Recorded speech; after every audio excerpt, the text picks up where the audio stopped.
Hello. I will be talking about the Shockwave Rider by John Brunner, presented by Dylan Garcia. That's me. Sorry if the audio is bad. I'm kind of outside right now. Um, yeah, you might hear some wind and some rustling, but hey, we're here for it. This is my little hook I made. It's a little quote. Um, you cannot make an omelet without breaking eggs. It is hard to make a revolution without breaking heads. Good people can't, in fact, wait patiently for the day when at long last the sword is going to drop. By then, the ones they could have helped will be dead. That, my friend, is the nature of the world. I think this quote really shows the powerful nature of the book and like the whole theme of what, like, kind of security and revolution and just ideas that are really like held throughout most of the book that I'm going to talk about here in a sec that you'll see about the plot and everything. Um, so let's just start now. The characters, Nick Halfinger, which is the main character. He is like he's a really skilled hacker that works for the like this government, um, this kind of dystopian government that I'll talk more about. But he kind of sees the kinds of like he's been working them for a while, so he kind of knew how like messed up and corrupted the kind of system was, and he didn't really like the way that they were handling it, of course, and because everybody was is miserable because of this government, and so he's like, you know what, I'm a rebel, and I'm gonna talk more about what he does to rebel, but he essentially becomes a fugitive because he's trying to save the country. Paul Shreegarth, he met in his workplace of working for the government. He's another like he wasn't a hacker, but he had like the same. He worked in like the same kind of place. He was just more of like a dictator role. He just like told people what to do and stuff. But he also decided to rebel after he kind of sees that Nick's rebelling as well. So he joins them. Dr. Kate Lilliberg is or Lilberg also joins Nick, but they're kind of love interest in this book. So she's kind of more there for him, like in like a she's a psychologist, so they just be talking about life and stuff, um, which makes her like a really likable character. And um, yeah, I'll talk more about her later. The turnover administrators are a very important key factor because it's not really just one person that's really the antagonist. It's really like a whole system essentially. But the turnover administrators are pretty much like the government and the government body and all of its employees that basically control this nation.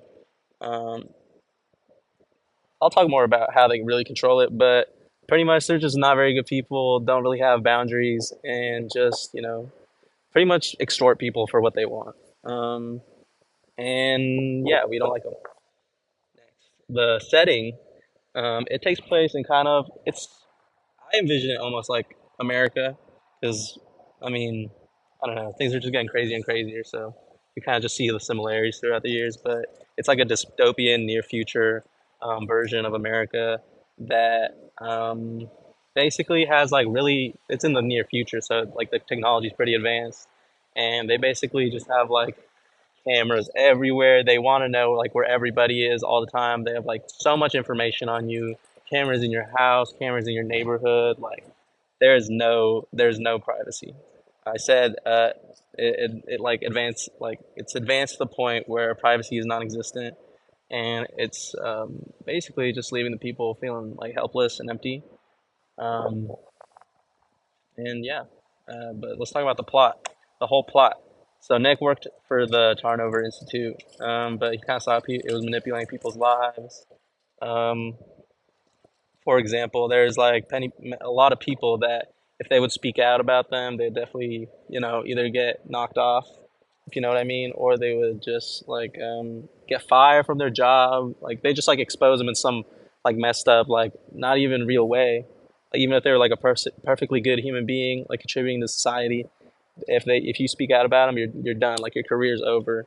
But anyway, Nick decides to rebel, and he's a hacker, so it's like basically impossible to like go off the grid, basically.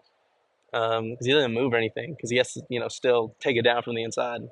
But he's just really good at like covering himself because he's a hacker and everything's technology. So he'll like remove the data from like all the cameras around so nobody knows where he is. He like changes his identity over and over again throughout the book to like stay away, which is like a pretty ongoing thing.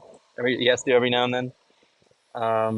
But he's like his way of rebellion is by basically making this computer virus that breaks down like a bunch of their networks and like um, basically just like shuts down like their way of controlling anybody for at least a while until they get back up and running. But the idea is to do that long enough and then like expose them to the point where everybody just starts attacking them, and hopefully there won't be a like doing it again.